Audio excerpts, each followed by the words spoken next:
This is an Irish independent podcast.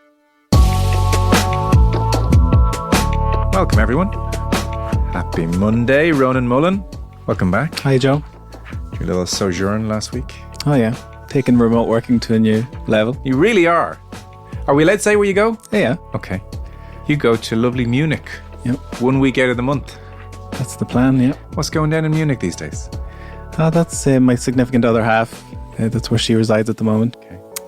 Do you prefer being in Dublin with us or in Munich with your... No, don't answer that. Harry Kane country. Yeah. Well, Harry Kane country. So Harry Kane scored a hat-trick on Friday night against Augsburg.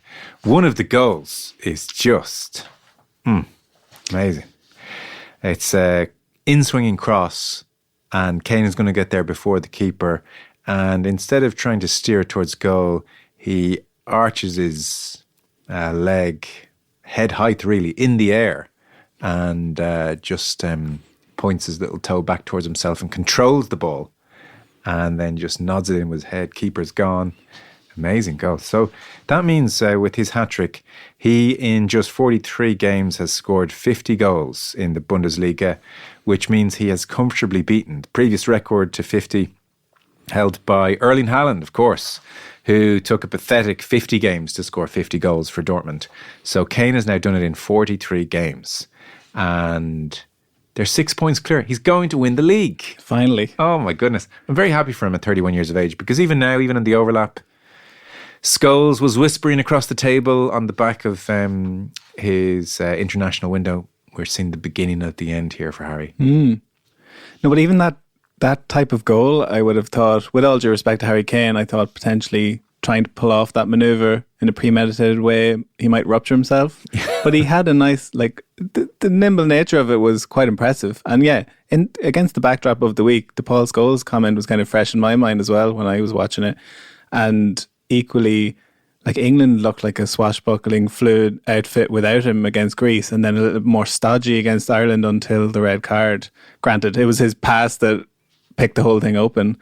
Yeah. But he was probably cognizant of that, I don't want to be yesterday's man just yet. And no better way than a very eye-catching goal. It's going to be on the show reel when he retires for sure. Yeah, it's amazing. Elsewhere, by the way, if you're interested around Europe, Kylian Mbappe scored his first goal in 5 games for Real Madrid. They won yesterday against Leganes 3-0. Bellingham scored as well. But with Liverpool to come midweek, Mbappe started in his preferred left-wing position. Vinicius, in you go. Okay? Main man's here. I don't care who you are. You didn't win the Ballon d'Or. I'm playing on the left-hand side. Vinicius, by all accounts, did pretty well inside him. So, just to mention that. So, the week coming up, we'll be talking rugby a little bit later on today with Eddie O'Sullivan and Rory O'Connor. Ireland scored 8 tries against Fiji. Fiji were not very good, but Australia to come on Saturday. And our rugby coverage, of course, is with thanks to our friends at Energia, who sponsor Irish rugby at all levels, from AIL right the way through to the Irish men's and women's teams. Energia.ie/rugby for information on their partnerships. We may, later in the week, you're sort of saying it's possible, there's a heavy hitter from the FRC in studio to tell Congress how this needs to go. Because Congress is next weekend. So that may be on the horizon. Have you ever been more excited for Congress, Joe? I can see it in your face. I hate Congress so much. You proposed a piece this week where, let's talk about what happened. No. Fly on the wall. We're not doing what happens at Congress. There's never been a good how does Congress go piece. Yeah, sometimes I'd like to know how they arrive at their decisions. No, it's boring. It's just boring. We're not doing a Congress piece. But if who you say is coming into studio comes into studio, we'll do that. Yeah. That could be Thursday.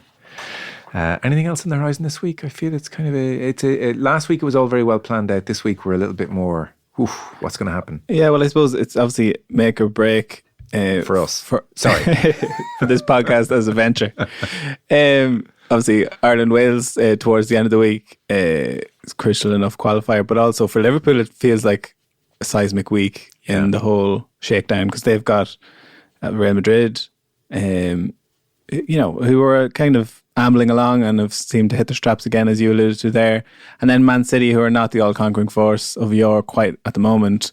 But Liverpool would have earmarked this. And they had a few hiccups yesterday. They've Madrid and City this week, and it could define their season, really. Yeah, I mean, if you're Arne Slot, who are you putting on Kyle Walker this Sunday? Now, an interesting question. We'll talk to Damien Delaney about all that. He's on the way very shortly. So, I mean, this is getting serious now for City. Roy Keane, we should probably mention before we talk to Damien. So it seems he took exception to a fan giving abuse in front of the main stand. You're a better pundit than you are a manager. One of the lines caught on. He would not like that. No. So here's a little sense of the video. Keane, I mean, maybe you need to lip read this to hear it. I'm not sure. But Keane repeatedly just telling the man, look, I'm in the middle of an ad break. I'll see you in the car park. Pundit, you are a manager. Oi, what you come out of this ground saying? You're in the car park. When you're away from the car park. When you're in the car park. Calm down. Yeah. Ugh. Yeah, when people were talking about the unwelcome intruder on the Sky Sports coverage, I thought they meant Ed Sheeran, but they actually meant this lovely chap who, if you're getting both barrels all game, I think it's not unreasonable to walk over and say, maybe not the car park line, but like, come on, I'm in the middle of a broadcast here. Like, if you want to have a chat, I'll be free in a couple of hours. Do you think that's what he meant about the car park? Just a nice little exchange of views, Joe. I can see why he's so fed up going to matches. His personality is just not built to take it and say nothing. He's doing fewer and fewer as well. You wouldn't see him that often on he used to be every Sunday more or less. Now he picks and chooses, it seems like. Like he just shouldn't be doing this. I mean, it's not the end of the world, but you just have to take it the way everybody else does. You're sort of, because obviously this gentleman from the crowd is not all over the papers today, whereas you're Roy Keane, you are. So he's, it's the front page of quite a lot of the UK and back page sports section. Sky Sports defending their man, received a lot of abuse. I think I wouldn't be surprised if when they now ring him to say, here's what we're thinking for the month ahead, his first response is, which of these are up in a gantry away from the crowd and which of these are pitch side? Because I can tell you which ones I'm not doing. I think it's bizarre. Was it on the back page of the Times? Yeah. Keane clashes with fan. I'm like, what year is this? Amorim is like a picture of Amorim. I'm like, is this the Twilight Zone or what? What do you think the most read story is? No, but it's like, seriously, is that what we're doing these days? Well, yeah, we're talking about it. Yeah, but it's not, it's like it's an aside. Like, it's not going to be, you're not going to be chatting for half an hour to Damien Delaney about Roy Keane and what his plans were for the car park. I'm definitely not chatting to Damien Delaney. What were his plans for the car park? Roy Keane. Yeah, just one of those things. And he'd had such a great week. One of the great jokes. Oh, Jesus. So that was Roy yesterday. It's kind of quiet weekend otherwise, ish. So we'll talk about the rugby later. Damien on the way, and maybe some FRC chat later in the week, and then we'll see. Great reaction to Kieran McGee and no surprises from last week. That's a conversation worth going back and listening to if you're in any way interested in the career of Kieran McGee. Made a lot of people cry, according to my Twitter timeline, people responding. So we just wish her well. I mean, it will be an amazing thing if in a couple of years she's lining out at LA. No, I thought when you saw the news of her withdrawing for the Olympics, you had the same reaction that I had. It was like, I can't believe it. Like, I just can't believe it. Where's the karma? If anyone was due like a stroke of fortune, it would have been her. And then to get the exact opposite again, like having had the heartbreak of the previous Olympics. So yeah, as she said, hopefully Jerry's Olympics is the one. Yeah. Okay. Let's press on then to the Premier League weekend that was.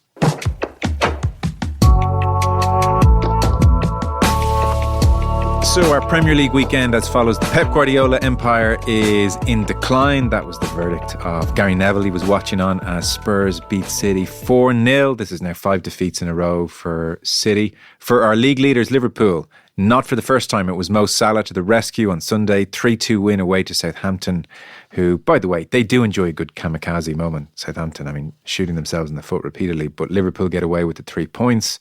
Perfectly nice weekend for Arsenal. Much needed.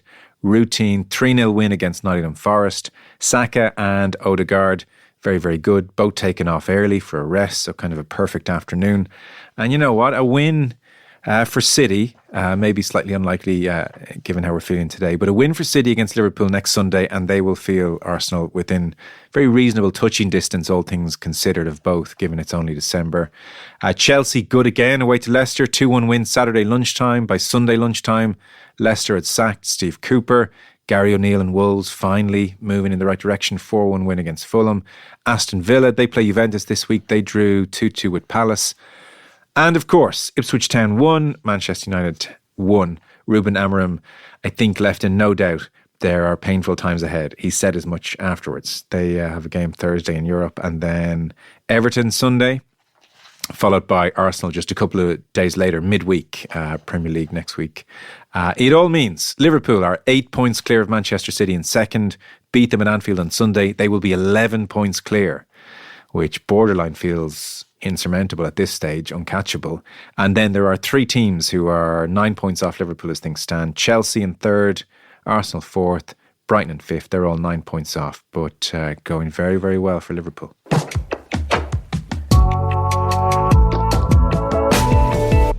Damien, hi.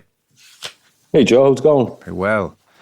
There was a moment when Ruben Amorim was chatting to Sky Sports and Kelly Cates said, "Oh, you've got another interview, so we'll have to let you go." And he dropped his head. Yeah. I've done more talking this week than I did in 4 years at Sporting. Yeah, it's telling, isn't it? Yeah, look, I think he was probably really frustrated at the game as well. I think I said to you last week that there's a reason why it took an extra couple of days, because he didn't want to take this job till the end of the season, because he is such a smart guy. He will have watched Manchester United, his staff would have watched Manchester United, they would have access to all the data at Manchester United, and he's probably just thought, there's not much I can do with that team. I cannot play the way I want to play football with that team.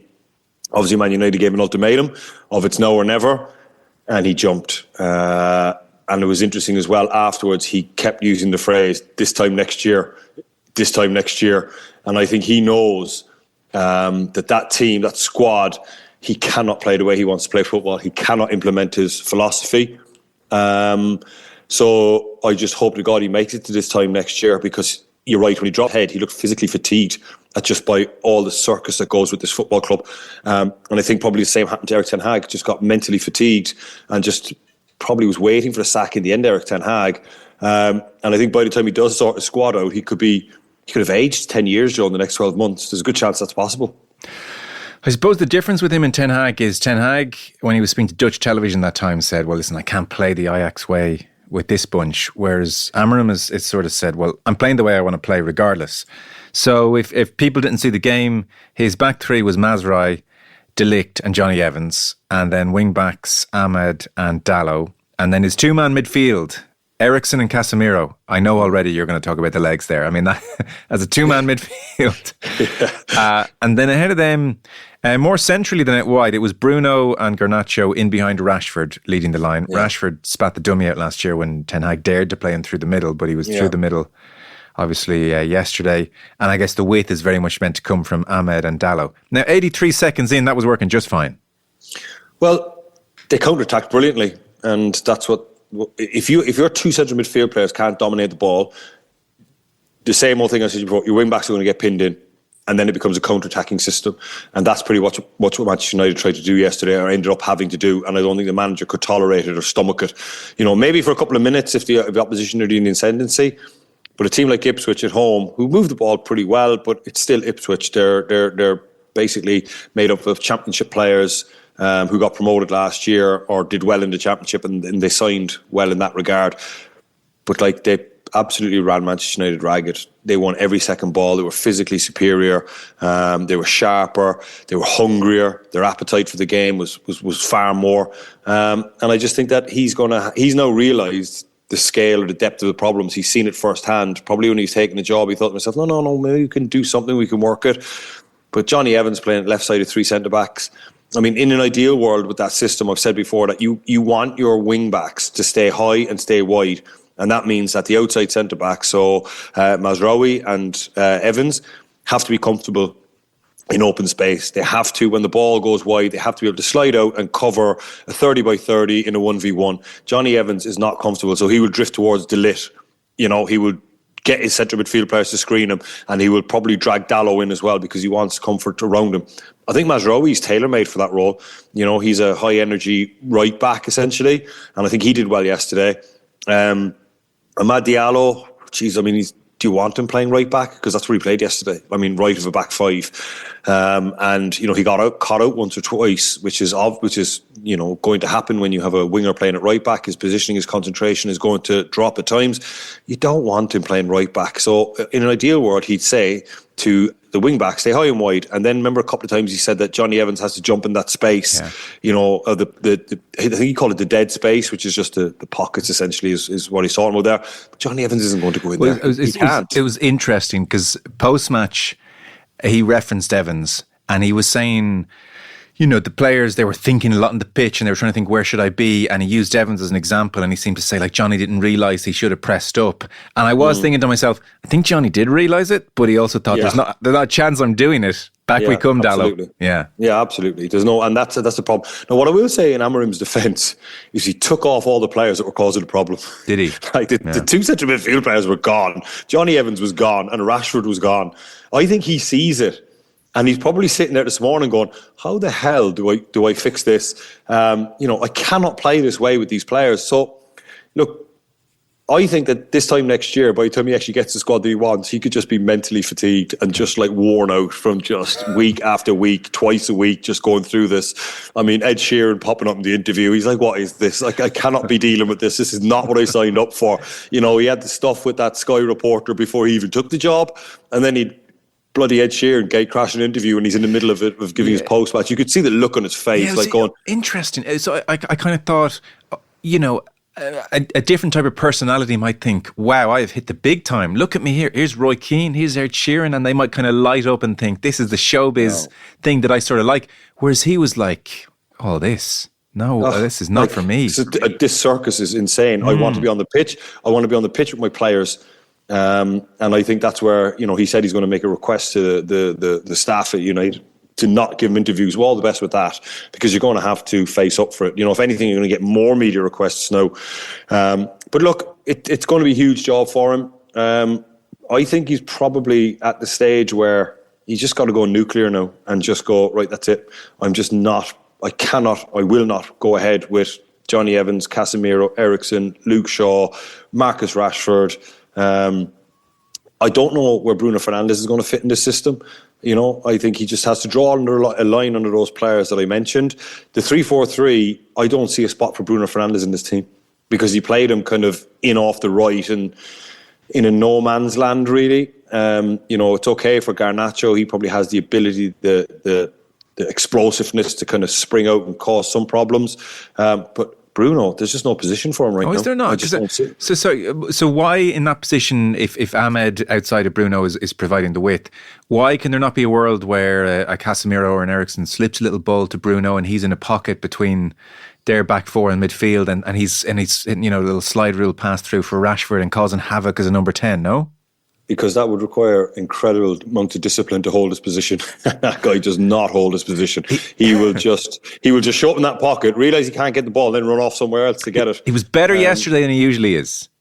Yeah, I still don't think he's got the ability. I mean, you think of people that played in that position, Bernardo Silva. I mean, real high quality, highly intelligent players who can sense where the space is. I don't think Bruno has that. To have that level of discipline, to tuck in the kind of inside right. I thought he looked a little bit lost yesterday. The game seemed to be passing him by. He wasn't sure where to run, when to run, what pocket he was supposed to be in. Like, there's sometimes when you're playing that position, you can take up a position, right? And if the passing lane to you is cut off, right, you have to say, I'm doing a good job for my team now. Because if my passing lane is cut off, there'll be another one wide open. Right? And the discipline required to hold that position. Because if you run off now, the guy who was covering that passing lane will go, oh, brilliant, I don't have to worry about that passing lane anymore. I'll go and do my actual job now. Right? And that's what that whole positional system is about. That if you're being marked or you're being occupied, then somebody else is free and you're doing a good job for the team. I don't think Bruno has that. He'll just go, oh, my passing lane, I can't get the ball. I'll run into somebody else's space right now. And then all of a sudden the whole thing falls apart. Listen, this manager might have a way of getting through to him, so I wouldn't write him off completely. But definitely the ones I listed earlier. I mean, it's got to the point now where this will never happen, and I think we spoke about this when we were talking about contracts.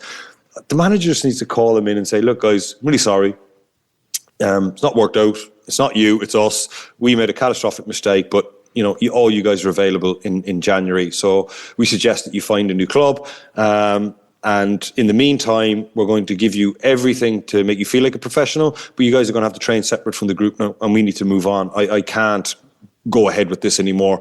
Now those players will be livid, and it has knock-on effects insofar as they'll be separated from the group, and anybody that's played professional football in England will have seen this situation 100 times where players are separated because the club wants to move them on. And then it's up to the player. Does he want to sit and collect his wages and train? And every facility will be provided for them insofar as physios, food, training ground, changing rooms, everything will be provided for them. So they'll be kept fit. But they just need to be removed from the group now, and this manager just needs to go, bring in under 21 players, bring in young kids, and then hopefully get a couple of players signed in January. Now, obviously, I know that's a wild statement, and I'm going to address everybody's screaming you can't do that, because all those players have values. And the club will go, well, no, you can't do that now, because Marcus Rashford has a value, and if you put him training separately and say you want him out of the football club, that's going to cost us a huge amount of money. You probably have the guts of £2 million a week going into a changing room that's not even part of it. So it's the nuclear option, and I think I raised it with you a couple of weeks ago, and he said, well, you can't do that. Well, I tell you what, if I was him, I would be inching ever closer to that nuclear option right now, because if he has to go ahead with this week in, week out, and suffer this type of, I suppose, the anguish that he went through yesterday in his first game. I mean, in 12 months' time, the guy will be mentally shot. Like, he'll be gone, So I just think for his own sanity and for him to keep the enthusiasm that he has for the job, I wouldn't rule that out, to be honest with you. Danny Murphy was on Match of the Day last night, and it's a slightly redundant clip now because you've just analysed it in a very similar way to how he sees it, and the problem is the personnel, not necessarily the system. But it was put to Murphy, well, hang on, Conte and Chelsea in 2017 managed with this kind of a system, so why shouldn't it work in the Premier League in 2024? Here's what he said. I'd be amazed if they were still playing a 3-4-3 in a year's time. This league's very, very different than continental leagues. We've only had Chelsea in recent years win playing that system. And let's be honest, they had Kante and Matic, two wonderful defensive midfielders in the middle of the pitch, and Costa up top with Hazard supporting him and helping him as well. They don't have those players yet. And how do you find them? It costs hundreds of millions to get the best players in the world. I think when you play three at the back against the majority of good teams in our league who play three high, you end up being a five. And that's really difficult. I don't think we'll see... If United are going to get much better and be competitive, I think that 3-4-3 will evolve into something else. Yeah, that's pretty much spot on, to be honest with you. And that Chelsea team, that's the one I played against, and you have to be able to retain the ball. And it was Pedro and Hazard and Kante. I think Fabregas was around at the time as well, and Matic. I mean, all those players could handle the ball. So the two in midfield, Kante was the equivalent of an extra player. I mean, look what he did for Leicester the year they won the league. So they are probably the only team. It was Marcos Alonso at left wing back, who was an absolute machine, and Victor Moses, who was a machine up and down. And then you three incredible centre backs: Azpilicueta, David Luiz, and Gary Cahill. I mean, Azpilicueta in his prime was one of the best 1v1 defenders that I've ever seen. I mean, you could leave him isolated anywhere, 1v1, 2v1, and he had the pace, the power, and the tenacity to deal with it. Manchester United don't have any of that. Like exactly what Danny Murphy's talking about there. I experienced that when Frank de Boer got the Crystal Palace job, and he wanted to play this system. 3 centre backs and wingers playing as wing backs, and basically told him to push on. And one of the very first games that he played it, now this is, you probably laugh at this, was we went to Hong Kong in a pre-season tournament, and we played, I think it was us, West Brom, Leicester and Liverpool. And we got to the final. I think we beat West Brom or Leicester in the semi-final. And we got to the final against Liverpool, and it was the year they signed Mo Salah. And it was the first time that it was Mane, Firmino and Salah. And obviously I was left side centre-back and Salah was right wing. Now, I tell you what, Joe, you're laughing because it was about 50 degrees, about 100% humidity. I was the only player that started the semi-final 2 days earlier. I think I was 35 and I wasn't in a good place. And essentially we were 3 for 3. So there was myself, I think it was Scotty Dan, and I don't know who the right side, it might have been Adrian Mariappa, was just left with the 3 lads in a half of football. To put it mildly, to say that like Salah had a good day would have been, it would have been, I mean, it gives me nightmares though, just talking about it, So like, I would say, like, I was screaming, I think it was Andros Townsend was playing left wing back, and I'm saying, Andros, get back here and cover. And Andros was like, no, he told me to stay up. And it was like, honestly, I think they were 2 up at half time, and it was Salah's first game for Liverpool. So I gave him a good start. Yeah. Set him on his way. He remembers it as the confidence boost he needed. Wasn't pretty. So anyway, so what I'm saying is I have first-hand experience of this, and I know that like the whole thing, my whole issue when we tried to play that, now bear in mind Frank de Boer got sacked after 3 or 4 games or whatever it was, right? Because and he wouldn't deviate from the system, he was just wedded to it. The problem you have with that system is when you spread out and you make the pitch big, in continental leagues, this is my opinion now, and feel free to push back on this, in continental leagues, especially in Dutch football where he came from, there's a premium placed on possession. So when Ajax would give the ball away, the opposition would say, right, you've had the ball, it's now our turn. So they will check out, retain possession, go back to the centre-backs, and they'll have their little spell.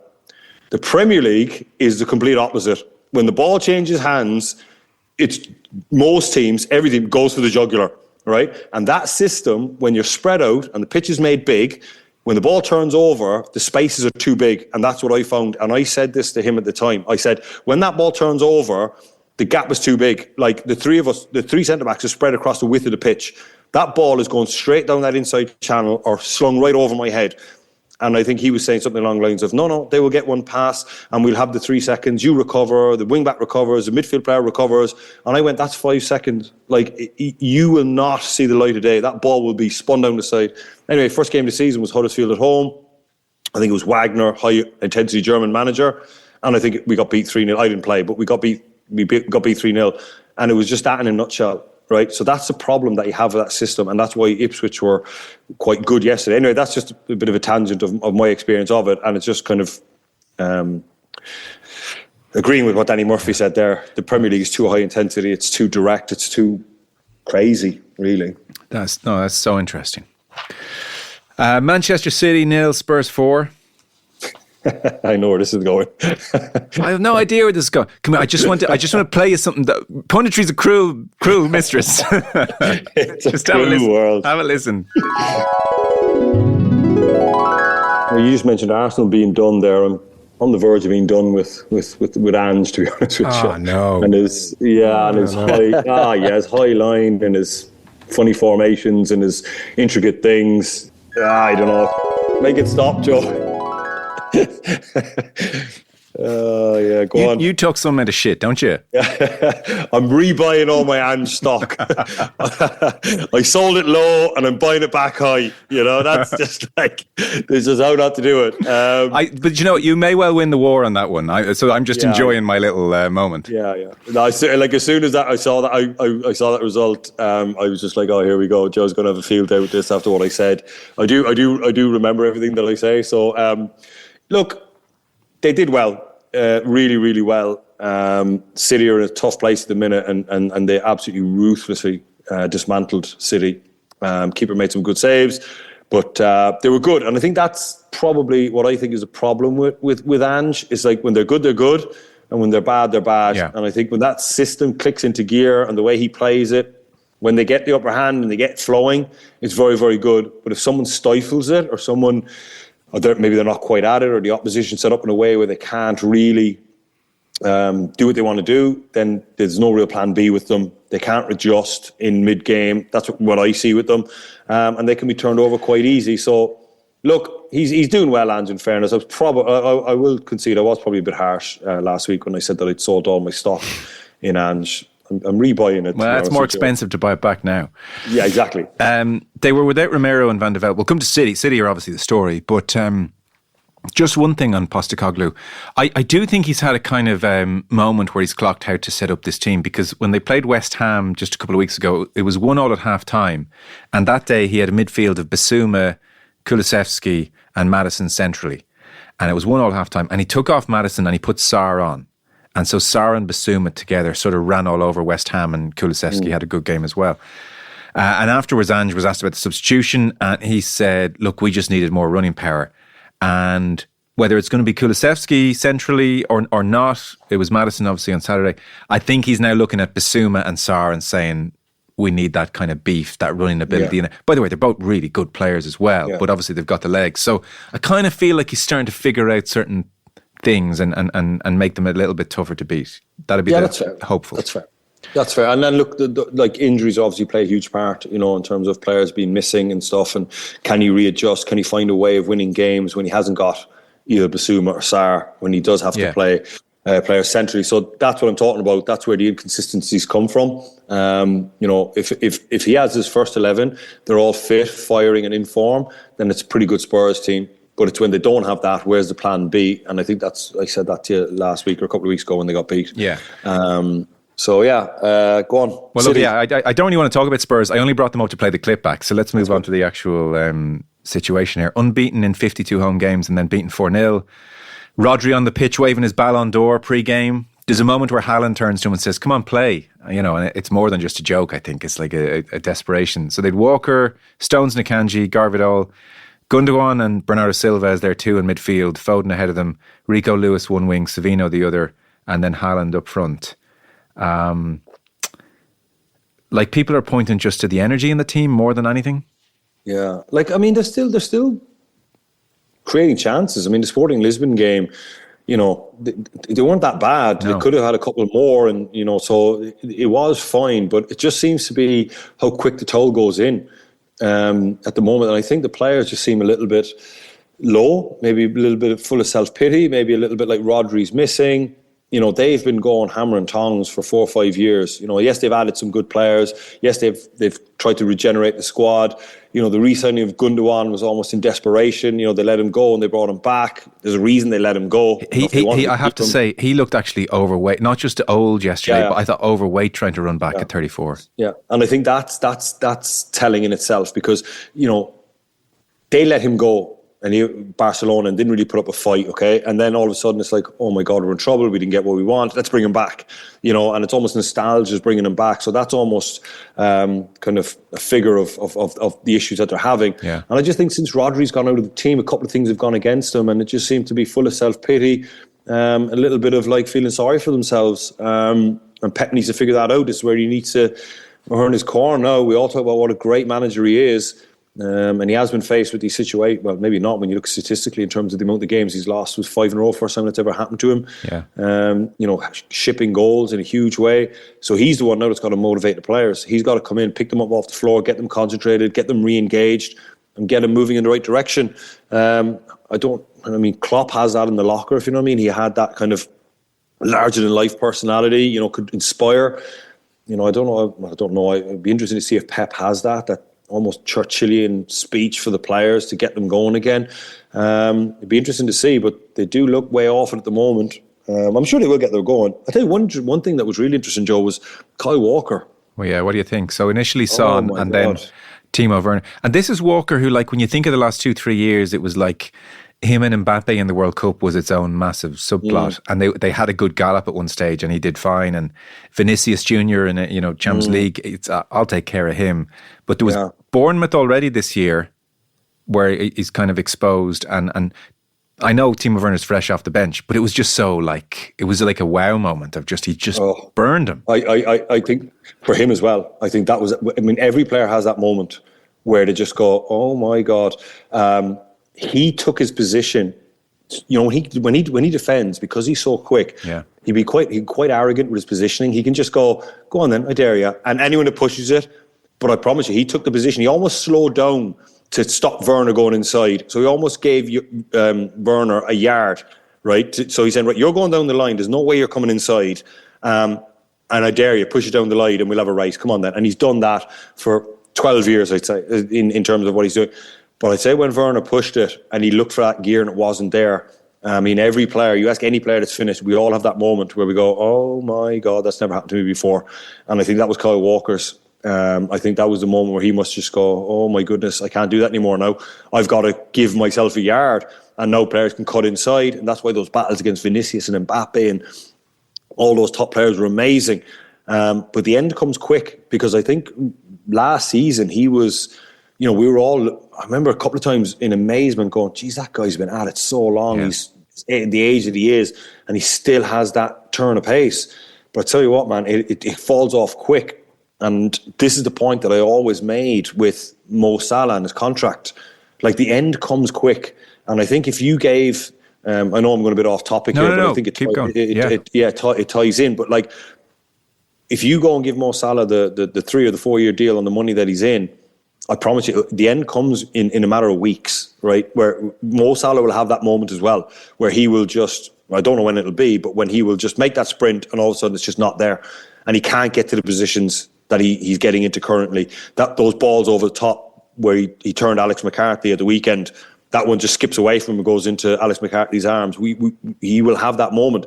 So that's what Liverpool are guarding against. So I know every Liverpool fan out there is saying, no, give him what he wants, keep him, he's our legend. But Liverpool need to guard against that, because when he has his moment, and it could be this time next year, and if he's got just under 3 years to run on a huge contract, Liverpool are in all sorts of problems because they can't shift him. And I think that was Kyle Walker's moment at the weekend, because I don't think anybody's ever done that to Kyle Walker. It was unbelievable. Oh my God, I looked at him and my heart sank, and I just went, oh my God, that's not pretty. Can you imagine that? So like, play continues, the passage of play goes on, and as he's just jogging back to his position, his head in that moment must be like, oh my, like a million miles an hour. My career's just changed. That's a line in the sand in terms of how I have to defend. I've got to defend like Damien Delaney used to defend now. Or point the finger and get other people over the No, but I've got to be honest. I've got to do everything perfectly. I've got, my positions are going to have to be good. Yeah, I agree. But you know what? He'll spend a few weeks lying to himself, like, oh, I'm tired, or my hamstring's a bit tight, or geez, just didn't feel good that day, or the game was finished anyway. But in your heart of hearts, and in your darkest, deepest part of your soul, like, and you just won't admit it now, and it'll happen to him again, and it'll happen to him again, and all of a sudden, like, he only has a year to run his contract. I mean, they will have seen that coming, City, his numbers in training and stuff. But I think that was one of those moments where if he did have a chance of getting an extension, no, I don't think he did anyway. But like, that's it now. Like, he'll be gone, and I wouldn't be surprised to see it happen in January either. If he got the move that he wanted, or it's a cruel game in that regard, Joe. Yeah. It's worth just mentioning, you did already, but akin to the Sporting game, Haaland is missing 2, 3, 4 good chances, which completely changed the game if he puts them 1 or 2-0 up. By the way, just this morning, NBC have put it up on X. Mo Salah is putting the squeeze on Liverpool in a big way. He's sort of sensing, a bit like Roy Keane when he scored a load of goals in 2000 when his contract was up. Arsenal away scored goals, and it was real, like, sign the contract. Mo came out after the game yesterday and he said, we're in December, I haven't received an offer, so I'm probably more out than in. Yeah. And he was asked, do you feel disappointed? He said, of course. So listen, he gets them out of jail again yesterday. He's a negotiator. He understands. So he's putting the squeeze on. The iron is hot, and he's striking, and he knows the fans will be screaming. But like, listen, Liverpool have access to a level of data that we will never see with regards to the player's physical output, his training numbers. He will be tested. All the players are, hydration to everything, right? Every morning, right? Everything is tested. And they'll have a dossier on him, and they'll be thinking, well, he's still putting up the numbers, but we have to be careful that if we give him 3 years and make him the highest paid player in Liverpool's history, and the end comes quick, we don't want to be lumbered with that, because we are not shifting him. So that's what Liverpool are weighing up. I know Liverpool fans don't want to hear that. I know Liverpool fans are saying it doesn't matter, just give it to him. But the club have to be prudent, and they have to be careful, and they have to make sure they manage this right. And if Salah really wants to stay at Liverpool, then maybe he takes a 1 year deal or a brand new 18-month deal starting from January. So it gets the end of the season, and then Liverpool are only on the hook for one more season. He might not get that 3-4 year deal that he probably wants. So, I mean, there might be a compromise on his part as well. Yeah. But I suppose maybe Liverpool have, with the data I'm talking about, have seen that they're coming out, and that's why they haven't made him an offer. Maybe they're quite happy to let him move on. I don't know. But these are the discussions that are taking place. Yeah. So we're pretty much out of time. I mean, Leicester are looking for a new manager. Potter, Moyes, Van Nistelrooy are the 3 favourites. Steve Cooper got the bullet after losing to Chelsea. There was a routine win for Arsenal. I guess they're kind of praying, you know what, if City beat Liverpool next weekend, we're sort of semi within touching distance. And I guess that's why, I mean, we might talk next week. Liverpool City next Sunday. Huge. Like Liverpool go 11 points clear. Yeah. I don't know, you catch them. Was it you I said last week, Joe, that I think Chelsea will be the closest? Yeah. Yeah. I watched them again on the weekend. They are in such a good place right now. You know, they're in an upgrade on Nicholas Jackson. No, I'm not saying he's a brilliant player, but I wouldn't be surprised to see Chelsea. You know, there's no expectation, and I think they could be the closest challengers. No, they might run out of steam, but they have a squad, and they only have that Conference League where half the players aren't even in the European squad. So Chelsea are just bubbling away nicely under the surface, and I think Maresca deserves an awful lot of credit for what he's done. The way they're playing, they're creating more chances than 2-1 suggests. They're so good in everything that they do, and they have options. They have a squad. You know, Reece James is left out. You know, the others look to be flagging, but I wouldn't be surprised that if Chelsea are Liverpool's closest competitor this year. No, I do expect City and Arsenal to get themselves moving, but if Liverpool and Chelsea can kind of create a gap in the next few weeks, especially post-Christmas, I do still think it's Liverpool's league this year to throw away. I mean, it's theirs right now. They're in the best form, they're in the best shape that they've possibly been in. They're winning games, they look good. So it's theirs at the moment. Okay. Brilliant stuff. We might talk next week. We'll see what happens next weekend and where we are. Thanks so much, Damien. Cheers, Joe. Thanks.